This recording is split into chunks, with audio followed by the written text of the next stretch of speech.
अस्सलामु अलैकुम वरहमतुल्लाहि वबरकातुहू। अस्सलाम वरहमतुल्लाहि वबरकातुहू। नेमतें बांटता जिस समत वो ज़ीशान गया, साथ ही मुनशिए रहमत का कलमदान गया। ले खबर जल्द के गैरों की तरफ ध्यान गया। मेरे आका मेरे मौला तेरे कुर्बान गया।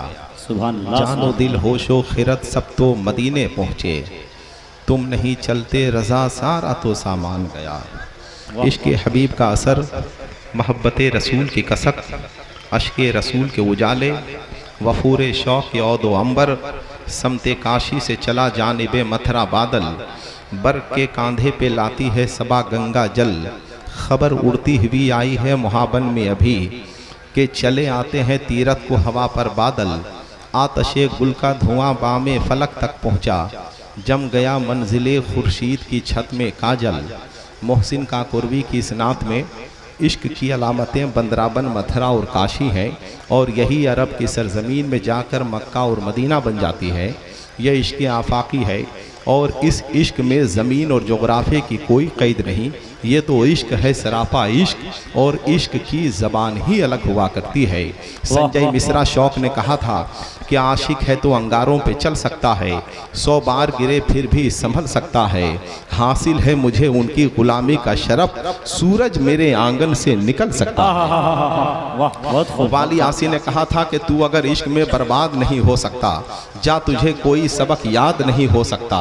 दिल के सेहरा में कोई फूल खिला दीवाने, वरना ये शहर तो आबाद नहीं हो सकता। यकीन फैज़ाबादी ने कहा था कि मदीना आपने सोचा है लेकिन मदीना आपने देखा नहीं है।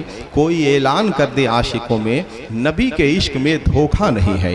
किसी मौके से मैंने कहा था कि नहीं सोने के पिंजरे से रिहा होने नहीं देंगे, नहीं सोने के पिंजरे से रिहा होने नहीं देंगे। तुझे ऐ दिल मदीने से जुदा होने नहीं देंगे। वज़ू के वास्ते पानी नहीं ताज़ा लहू लाओ, नमाज इश्क हरगिज़ हम क़ज़ा होने नहीं देंगे। राजेंद्र सिंह प्रसाद बेदी सहर ने कहा था कि इश्क हो जाए किसी से कोई चारा तो नहीं, सिर्फ मुस्लिम का मोहम्मद पे इजारा तो नहीं। एक मशहूर शायर ने कहा था कि इश्क इंसान को कलंदर बुअली करता है, इश्क पागल नहीं पागल को वली करता है। इकबाल ने कहा था कि कुव्वते इश्क से हर पस्त को बाला कर दे, दहर में इसमें मोहम्मद से उजाला कर दे। मगर इन तमाम शायरों की शायरी पर मेरे इमाम आपके इमाम इमाम अहले सुन्नत ने मोहरे तस्दीक सब्त करते हुए आखिर में फरमाया था कि जान है इश्क़ मुस्तफ़ा रोज़ फजू करे खुदा, जिसको हो दर्द का मज़ा नाज़े दवा उठाए क्यों। हिलाल की तरह महीन, चांद की तरह हसीन, बच्चों की मुस्कुराहट की तरह रोशन, माँ के मुक़द्दस आंचल की तरह दिलकश, नमाजियों की पेशानियों की तरह पुरनूर, और ज़कात अदा किए हुए मुसलमानों की तरह एक खूबसूरत मजमा हमारे सामने जलवाबार है, जलवा अफरोज़ है, जलवा फिगन है। हवा छिड़कती हुई कुछ अरखी आती है, हवा छिड़कती हुई कुछ अरखी आती है। हर एक मकाम से आवाज़े हक ही आती है। दर्जनों किताबें पढ़ने के बाद जो हासिल नहीं होता है वो कभी कभी जलसे की एक रात में हासिल होता है। लेकिन जलसा सुनने के बाद अगर कोई कम नसीब ये कहे कि बहुत मज़ा आया, तो हम समझते हैं कि जलसा नाकाम है। जलसा सुनने के बाद अगर हमें ये एहसास हो कि हमारी मालूमात में इजाफा हुआ है, हम पहले से ज़्यादा मुअद्दब हो गए हैं, हमारी शराफत सरबलंद हो गई है, तो यकीनन वो जलसा कामयाब है। जलसा उसी नौइयत का होगा कि आपको मालूम होगा कि आपकी तहजीब में शगुफ्तगी पैदा हो गई है, आप पहले से ज़्यादा मुअद्दब हो गए हैं, आपके मुआशरे में एक साले इनकलाब बर्पा हो गया है। एक दानिश्वर ने कहा था कि तुम उड़ो, उड़ नहीं सकते हो तो दौड़ो, दौड़ नहीं सकते हो तो चलो, चल नहीं सकते हो तो रेंगते रहो, मगर आगे की तरफ बढ़ते रहो। अगर रास्ते में कंकर या पत्थर है तो अच्छा जूता पहनकर सफर तय किया जा सकता है, लेकिन अगर जूते में कंकर या पत्थर है तो अच्छे रास्ते पर चलना भी दुश्वार हो जाएगा। मौलाए कायनात हजरत अली फरमाते हैं कि इंसान के जिस्म में रूह सबसे ज्यादा ताकतवर चीज होती है। इसका मतलब यह है कि इंसान को रूहानी तौर पे ताकतवर होना चाहिए ताकि बाहरी परेशानियों का वो डट कर मुकाबला कर सके। यही वजह है कि हम जलसे को सिर्फ जलसा नहीं समझते हैं, जलसे को रूहानी अस्पताल समझते हैं, जहाँ रूहानी रूहानियत का इलाज किया जाता है। जलसा दिलों पे चढ़ी हुई गम की परछाइयों को उतारता है। जलसा नई सुबह की अलामत का इशारा बनकर हमारी जिंदगी में दाखिल होता है। जलसा जिंदगी की तमाम तर हरारतों को समेट कर इश्क रसूल की गर्मी का तोहफे लाजवाल अता करता है। जलसा निगार खाने ख्याल में चिराग रोशन करता है, ऐसा चिराग जिसे ना कोई हवा बुझा सकती है, ना ही बदतमीज आंधियां बुझा सकती हैं। चिरागों के सफर में दबदबा हो आंधियों का, तो फिर अंजाम जुल्मत के सिवा कुछ भी नहीं है। यह दुनिया नफरतों की आखिरी स्टेज पे है, इलाज जिसका मोहब्बत के सिवा कुछ भी नहीं है।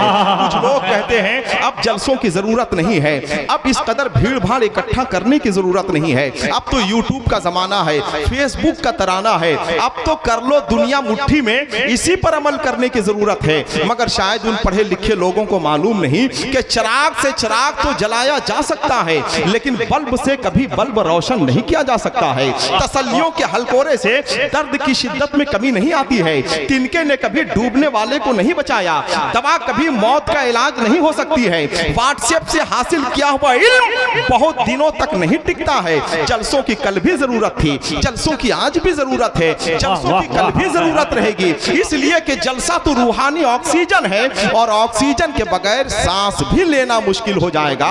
वो जिनकी अक्ल है खाली जमीन तक महदूद, वो आसमानों के ऊपर के राज क्या जाने। जहां पे पहुंचा है बुर्राक चंद लम्हों में, बुलंदियां वो तुम्हारे जहाज क्या जाने। जलसे को हम फैशन नहीं बनाते हैं, जलसे को मिशन बनाते हैं, जलसे को तहरीक बनाते हैं, जलसे को तरबियत गाह बनाते हैं, जलसे को पैगाम अमल की जगह बनाते हैं। आइए इसी ख्याल के पेश नज़र जलसों के हवाले से, मजहबी इजलास के हवाले से मैंने चंद तमहीदी कलिमात के तौर पे जुमले अदा किए हैं। अल्लाह रब्बुल इज़्ज़त शर्फ़े कबूलियत से नवाजे। अब यहाँ से हम जलसा शुरू करते हैं। जितने लोग बैठे हुए हैं हम सबकी खिदमत में मुबारकबाद पेश करते हैं, हदिया तबरीक पेश करते हैं, इसलिए कि आप यहाँ हमारी मोहब्बत में नहीं आए हैं, किसी खतीब की मोहब्बत में नहीं आए हैं, किसी नकीब की मोहब्बत में नहीं आए हैं। आप अगर यहाँ आए हैं तो अपने नबी की मोहब्बत में आए हैं। आप अगर यहाँ आए हैं तो करबला वालों की मोहब्बत में आए हैं, बुजुर्गाने दीन की मोहब्बत में आए हैं, गौसुल आजम की मोहब्बत में आए हैं, सरकार मखदूम अशरफ समनानी की मोहब्बत में आए हैं, आला हजरत की मोहब्बत में आए हैं, गरीब नवाज की मोहब्बत में आए हैं। मुझे बार बार कहने की जरूरत ना पड़े कि आप सुभान अल्लाह बोलिए, माशा अल्लाह बोलिए और खड़े होकर नारा लगाइए। हाँ, अगर आप सुभान अल्लाह बोलते हैं, माशा अल्लाह बोलते हैं, अगर खड़े होकर नारा लगाते हैं तो ये आपके नामे आमाल या आपके नामे आमाल में नेकियों का इजाफे का सबब बन सकता है। इसलिए मुझे ज़्यादा कुछ नहीं कहना है। अहले स्टेज मिंबर नूर पे जलवाबार हैं, पढ़े लिखे लोग बैठे हुए हैं और पढ़ी लिखी शख्सियतें मिंबर नूर पे जलवाबार हैं। सरपरस्त इजलास हज़रत अल्लामा मुफ्ती मरगूब आलम साहब क़िबला रज़वी, हज़रत हाफिज़ क़ारी राग़िब साहब क़िबला और उनके तमाम असातिज़ाए किराम की खिदमत में हम मुबारकबाद पेश करेंगे। बहुत ही सिलेक्टेड, मुनज़्ज़म और बावक़ार तरीके से जलवाबार हैं अल्हम्दुलिल्लाह। अब आइए यहाँ से हम बाज़ाब्ता मखदूमुल औलिया कॉन्फ्रेंस का आगाज करते हैं। अगर आप मौजूद हैं तो जरा एक बार अपनी मौजूदगी का एहसास दिला दीजिए। हमारी मोहब्बत में नहीं, किसी शायर किसी खतीब की मोहब्बत में नहीं, हमारी मोहब्बत में क्या रखा है। आप उस नबी की मोहब्बत में सुभान अल्लाह बोलिए जिनकी मोहब्बत में यहाँ आए हुए हैं। अकेले तो जरा एक बार मोहब्बत के साथ जितने लोग बैठे हैं जरा मोहब्बत के साथ बोल दें सुभान अल्लाह, सुभान अल्लाह। जरा और मोहब्बत के साथ बोले सुभान अल्लाह। मजमा बहुत खामोश है मगर बहुत अच्छा मजमा है, पढ़े लिखे लोग हैं माशाअल्लाह, बहुत पढ़े लिखे लोग बैठे हुए हैं, बहुत जीनियस लोग बैठे हुए हैं और ऐसे ही लोगों की मुझे जरूरत है। वाह वाह वाह वाह वाह। हम हंगामे के फजा में बहुत देर तक सांस नहीं लेते हैं। मुझको मालूम है कि सिर्फ हंगामा खड़ा करना मेरा मकसद नहीं, मेरी कोशिश है कि ये सूरत बदलनी चाहिए। मेरे सीने ना सही, मेरे दिल में ना सही तो तेरे सीने में सही हो कहीं भी आग, लेकिन आग जलनी चाहिए। इसलिए मुझे आपकी समातों पे भरपूर यकीन है अल्हम्दुलिल्लाह कि आप बहुत ही मोहब्बत के साथ बैठेंगे और बहुत ही मोहब्बत के साथ बैठे हुए हैं। आप तो मखदूमुल औलिया कॉन्फ्रेंस में बैठे हुए हैं। हजरत बहलोल दाना तो हमेशा कब्रिस्तान में बैठे रहते थे। एक मौके से हारून रशीद बादशाह का गुजर हुआ तो हारून रशीद बादशाह ने कहा हजरत बहलोल दाना आप हमेशा कब्रिस्तान में बैठे रहते हैं, कभी शहर की तरफ तो आइए। तो हजरत बहलोल दाना ने कहा क्या करें शहर जाकर, लोग शहर से इधर ही आ रहे हैं। अब हमें अगला नहीं पिछला जमाना चाहिए, एक ही दाना मगर बहलोल दाना चाहिए। इतने लोग बैठे हुए हैं, शेर पढ़ने के बाद बहुत हंगामा हो जाए इसकी मुझे कोई ख्वाहिश नहीं है। मुझे मालूम है कि शेर पढ़ने के बाद अगर 2-4 आंखों में चमक पैदा हो जाए तो हम समझ जाएंगे कि मेरी मेहनत वसूल हो रही है। 4 लोगों की आंखों में अगर चमक पैदा हो जाए तो हम समझ जाएंगे कि आप मौजूद भी हैं और आपकी मौजूदगी का भरपूर एहसास भी मुझे हो रहा है। अल्लाह का शुक्र है, अल्हम्दुलिल्लाह आपके जलसे में सिर्फ इंसान ही नहीं आए हैं, जिन्नात भी आए हैं। एक नात का शेर पढ़ते हैं, सुनेंगे आप हजरात? माशाअल्लाह बहुत अच्छे लोग बैठे हुए हैं और मेरे मिजाज के लोग बैठे हुए हैं माशाअल्लाह। सुनेंगे आप हजरात? जो लोग सुनेंगे जरा एक बार मोहब्बत के साथ बोल दे सुभान अल्लाह। जरा एक बार और मोहब्बत के साथ बोल दे सुभान अल्लाह।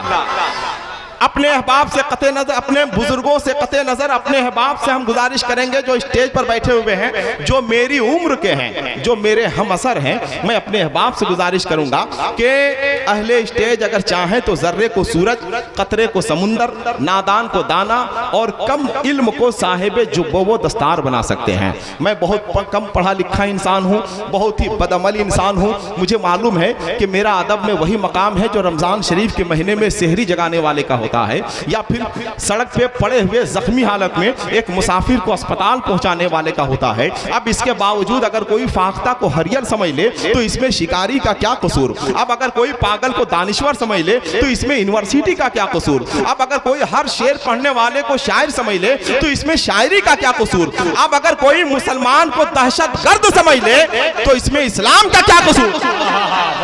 बहुत खूबसूरत पैगाम से लोबान की खुशबू आती है, बातों से रेहान की खुशबू आती है। भारत से हम लोग मोहब्बत करते हैं, हमसे हिंदुस्तान की खुशबू आती है। आइए नात का एक शेर पढ़ते हैं। शेर आप सुनते हैं माशाअल्लाह, मुझे अच्छी तरह से मालूम है। कुछ देर तक आप शेर सुन लीजिए, जब शेर सुनने से दिल भर जाएगा तो बता दीजिएगा, वहां से शेर सुनाना बंद करेंगे, वहां से शेर दिखाना शुरू करेंगे। बात का लुत्फ बाकी नहीं है, लफ्ज की जुस्तजू रह गई है, राब्ते कट चुके हैं दिलों के, फोन की गुफ्तगू रह गई है। बाप दादा ने पौधे लगाए, हमने फल फूल सारे गंवाए, अब तो फैले हुए आंगनों में बस पपीते की बू रह गई है।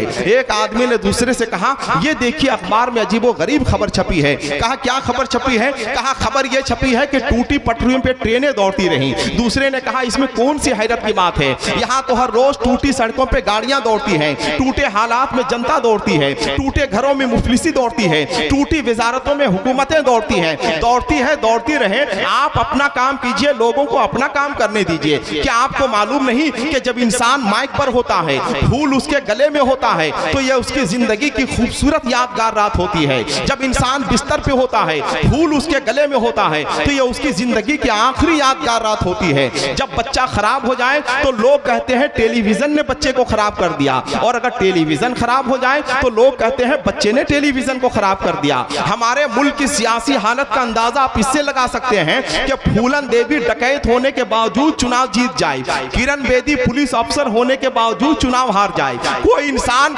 इतना खूबसूरत नहीं होता है जितना उसे पर्दे पे दिखाया जाता है, और कोई इंसान इतना बदसूरत भी नहीं होता है जितना उसे आधार कार्ड में दिखाया जाता है। ये हमारे मुल्क की कमनसीबी है, ये हमारे मुल्क की कमनसीबी है। अब नात का एक शेर पढ़ते हैं, जरा आपके चेहरे पे चमक आ जाए। मैं अपने अहबाब से गुजारिश करूंगा कि उनकी थोड़ी सी हौसला अफजाई हो जाए। एक नात का शेर पढ़ते हैं, सुनिएगा कि मरीज़े इश्क को खाके शिफा तकसीम करता है।